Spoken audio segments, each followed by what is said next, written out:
matetika rehefa miresaka hoe fahantrana dia to lafiny ekonomika no resahana amin'izany. Zany efa tia metraka mihitsy hoe alohan'ny resahana izay mety ho programa ekonomika sy izay vina amin'izany dia hoy hoe tokony hapetraka mihitsy aloha ny lafiny ara-politika. Ary amin'ny lafiny ara-politika no everina dia mino fa izay mahamaika voalohany dia ny ametrahana fitondram-panjakana tandalana tsy maintsy averina izay fifampitokesan'ny vahoaka sy ny mpitondra zay ny fototra zay everiko fa ametrahana zay programa rehetra zay mety hokatsahana eto amin'ity firenena ity. Ka izay ataoko hoe fametrahana le fitondram-panjakana tandalana izay dia misy fototra ao dia izay fampihavanana ny rehetra izay. Za moa dia efa nijoro kandida ny fampihavanana koa dia iveriko fa zay ny tena zava-dehibe mihitsy ary mila ny hery rehetra eto amin'ny firenena zany miaraka mijery mibanjina tanjona anankiray mba anatratrarana an'izay fampandrosoana ny firenena izay ialana amin'ilay fahantrana. Io ny ady voalohany io ny fahantrana ary everina fa ty firenena ity dia manana an'izay arena rehetra entina mandrisy izay fahantrana izany fa zao angamba vao everiko fa tonga ny fotoana zay anaovana zay ady be izay. Hoe fanjakana tandalana zay dia fametrahana zany fitondram-panjakana tsara tatana famerenana indray le lafiny sécurité zany hoe fandripahalemana na andrenivohitra ambanivohitra mba azon'ny olona mamokatra tsy maintsy ilaina zany sécurité zany ny famerenana ihany koa zany lay ataoko hoe justice eto amin'ny firenena ny ady amin'ny le corruption zay misy zandritrarehetra zany no fijeriko azy famerenana indray lay fitondram-panjakana zay tandalana. Amin'ireny fivezivezena manerina Madagasikara ireny miantso ny olona hoe andao hifidy tanterao ny adidinao fandraisanao andraikitra amin'ny fametrahana no avinao zany na tanora na vehivavy na mpiasa ny olom-pirenena rehetra dia manana adidy anarina ny fireneny ary avy amin'izany fifidianana zany ihany no azona mametraka fitondram-panjakana zay tandalana. Ka hoy za hoe zay no ivizako foana ny hevitra hoe efa maika ny vahoaka zao hiatrika an'le ady amin'ny fahantrana zay nolazaintsika tany amin'ny voalohany amin'ny alalan'ny fifidianana any aloha no ametrahana zay fitondram-panjakana tandalana izay atokisan'ny vahoaka rehefa aveo ary anjara le fitondram-panjakana no mampiseho amin'ny alalan'ny foto-drafitra asa amin'ny foto-kevitra zay ijoroany fa dia te hijery ny vahoaka izy te hijery ny tombotsoam-bahoaka izy tombotsoam-bahoaka ny tena antom-pisiny zany fitondram-panjakana zany ary everiko fa zany ny tena zava-dehibe. Raha amin'ny lafiny ara-toe-karena dia ny sehatra tsy miakina no tena kitro ifarany zany fampandrosoana zany. Ny sehatra tsy miakina no miteraka manamboatra arena ao le hoe création de richesse hoy ny teny frantsay mahakasika an'izay ary izy ireo no any amin'ny sehatra zay mamorona asa ihany koa. Marina fa fitondram-panjakana dia anao zay tokony atao satria samy manany andraiky na sehatra tsy miakina na fitondram-panjakana fa everika aloha fa manandraikitra voalohany amin'izany ny sehatra tsy miakina. Ary ny zavatra tokony kendrena zany satria mifanitsy indrindra amin'izay tadiavin'ny mponina amin'izao fotoana zao dia ny amoronana asa. Amoronana asa zany ary io dia hita amin'ny sehatra maro samihafa ary zay ombona-kevitra moa zany amin'ny namaketo dia le hoe le famoronana asa dia ao amin'ny fambolena fiompiana ao no misy ny ankamaroany vahoaka mpamokatra ka ao ny amoronana asa nefa misy andreo sehatra maro samihafa ao no misy ny sehatry ny arenaka ibony tany ao no misy ny zay voalaza teo ny fizahan-tany ao indrindraindrindra ny sehatry ny famokarana angovo zay veriko fa tena ngeza be mihitsy amin'izany. Tsy dia tena miakina loatra amin'le hoe fananana toko na tsy fananana toko no ampahomby zay programa eo amin'ny firenena zay mahatonga aminy hoe mitondra hevitra vaovao hery vaovao ho an'ny firenena fa dia hoy za hoe rehefa mipetraka aloha ny fifampitokisan'ny vahoaka sy ny fitondram-panjakana dia afaka manao zavatra izy afaka mandresy lahatra izy ny vahoaka zany amin'izay lalana everiny fa hitondrana ny vahoaka eo amin'ny lafiny fampandrosoana zany. Ka zay mbola mahatonga ny verina foana hoe eo amin'ny lafiny politika ezahana ny sina stabilité politika dia avy eo azo atao mampandroso ny firenena. Ka raha miresaka ny sehatra tsy miampiny ianao hoe fananinona efa teo ngery eo ka nanina tsy nandroso ny firenena dia mifijeriko azy tokony mbola ampiana mihoatra noizay efa atao hoe nanampiana azy na teo amin'izay misy azy io sehatra tsy miampiny io. Mety ilaza angamba hoe fananina moa tao anatin'ny tetezamita no tsy natao zany zavatra zany ka betsaka ngeny le ataoko hoe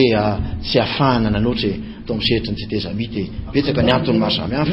ohatra samihafa ao anatin'izany dia ny antony politika fotsiny na ny antony ara ekonomika aza dia tsy afaka nivelatra arak'izay niverana tokony atao isika. Raha izazo ny tenako manokana atao anatin'izany dia niezaka mihitsy eo amin'izay zavatra rehetra tokony natao na dia hoe nandoa ny karaha mampiasa-panjakana na nitazona ny hoe famarina toerany vola ariary sy ny sisa ezaka natao zany fa dia raha manaiky fa tsy ampy zany. Fa za kosa dia milaza hoe raha izaho ny filoham-pirenena dia hitako ny anatsarana anaovana mihoatra noho izay zavatra zay efa natao teo zay. Ny politika zay everiko fa lehibe indrindra dia izay miaraka amin'ny vahoaka. Rehefa miaraka amin'ny vahoaka ianao ondamosinao ny vahoaka zay nikendreny ny mpanao politika rehetra ka ozy hoe na olony atoky izy na tsy olony atoky izy rehefa mahatoky izy fa ao andamosiny ny vahoaka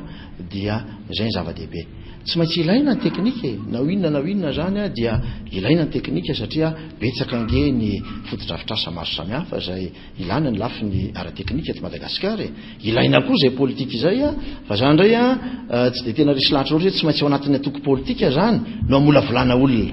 Ny olona dia voavolavola ny fiainana zay ny ainana. Za aloha dia laza hoe efa betsaka ihany koa ny ainana zany natao amin'izay efa taona farany tao zay ngamba raha eo amin'ny lafiny ara-politika fa betsaka ihany fifampikasoana tamin'ny vahoaka ny enona ny vahoaka ny ainany tena manokana everika fa zava-dehibe zany mba azahoanao mametraka izay politika tokony hampandrosoana amin'ny firenena. Foto-kevitra no apetraka hoe raha eo amin'izay fomba fijeriko nety mampandrosoana nyty firenena ity dia zavatra roa ny tiako hotsipiana ao anatin'ilay izy. Ny voalohany dia ny politika rehetra zay tanterahako amin'ny lafiny ara-ekonomika dia tsy maintsy mampiditra ny le atao hoe ny tanora ao anatin'izay politika izay. Tanora maro anisy atao amintsika ny tanora zany no hiasa, ny tanora no amokatra ary ny tanora no higioka ny vokatra zany asany izany. Ary misy foto-kevitra ngeza be zay tiako hovizina ao anatin'izany dia hoe ny anjara toerany zany hoe asa izany tsy misy arena tonga fotsiny tahaka izao ao amin'ny olona tsy miasa fa ny asa no azahoana vokatra ary ny vokatry ny asa no tokony hogohan'ny olona ary indrindraindrindra ny asa no tena manafaka ny olona ao anatin'ny gejageza maro samihafa. Ka ny tanora zany dia tokony tsy maintsy anana an'izay toetsainy zay hoe zay niverena zay asa zay satria zay asa zay mihitsy ny tena olana. Ka tsika ke amorinasa amin'ny sehatra maro samihafa nisy moa efa voalaza ny namako teo reo fa ngamba tsy hitarina nisy fa sehatra fiarikarena maro samihafa reo dia atao daholo amorinasa. Fa raha iverina teo hoe ny tanora dia ao anatiny ihany koa zany ny mpamokatra ary raha mpamokatra dia zay ngamba ny ombolana amin'ny rahalahy dia hoe amin'ilay sehatra zay misy ny vahoaka maro anisa dia everina fa zava-dehibe eo amin'ny fambolena. Fa mihoatra noho izany ny tiako lazaina ny tiako andresen-dahatra ny olona dia hoe ny vokatry ny arena misy eto Madagasikara ny vokatry ny asa rehetra dia tokony iverina amin'ny vahoaka maro anisa. Zay angamba ny everiko fa foto-kevitra lehibe zay etiko ny tanora zany ianao raha toka lany eo asa ho an'ny rehetra indrindra ho an'ny tanora satria ny tanora ny maro anisa eto anatin'ny firenena ka dia mampanatena asa anazy amorona asa itsika amin'ny sehatra maro samihafa ary dia misy fanampiana maro samihafa zay tsy mbola velovelariny eto moa zany zavatra ve amin'izay fametrahana famboronana asa zay betsaka ka nanankiray izay lazaiko anao fotsiny angamba ny aloha nge mba tsy valaparana amin'ny fotoana dia hoe ny fametrahana andreo programana asa vaventy lehibe reo zay mamorona asa maro amin'ny fanamboarana lalana fanamboarana sehatra atao hoe famokarana maro samihafa zany dia nisan'ny programana asa zay azo foronina ao anatin'ny fotoana fizany zavatra zany satria sehatra ekonomika nohatra ny resahana indrindraindrindra fa everiko fa ao anatin'izay lahara-pahamehana zay tokony apetraka ary tiako apetraka izay dia ny hoe fijerena fitsonjovana ireo tena faran'izay mahantra reo moa le atao hoe couche vulnérable dia reo zany tsy maintsy hojerena reo eo amin'ny lafiny izay atao hoe anomezana sakafo an'izy ireo ka roa nalalakevitra rehetra tokavana amin'izany ary efa voalaza teo ihany teo aloha ihany ve sa misy ny hevitra amin'ny ankapobeny angeo mety hitovitovy fa ny fomba natanterahana azy no samy hafa ary araka le voalaza teo hoe le volonté politique entina manao an'izy no tsy mitovy io tsy lazaina amin'ny vava fotsiny fa io iainana ary aseho ao anatin'ny programa lasan'ny tena le izy mitondra hery vaovao mitondra fijery vaovao ananganana ary anarenana anatsarana ny farim-piainan'ny olona androtana izay mety tsy mety koa raha misy izany everiko fa zany ny zavatra lehibe zay tokony hoentina eo amin'ny firenena ka te ilaza amin'ny olona rehetra hoe fifidianana io no andraisanao anjara amin'ny fametrahana ny hoavinao hifidy olona ianao hifidy programa ianao jereo tsara le izy zahay manokana dia efa vonina resy lahatra fa dia hitondra izany programa vaovao zany hitondra zany hery vaovao ampandrosoana ny firenena izany koa dia raha sitraka ao dia efa vonina zany ny tenanay hiaraka aminao ampandroso ny firenena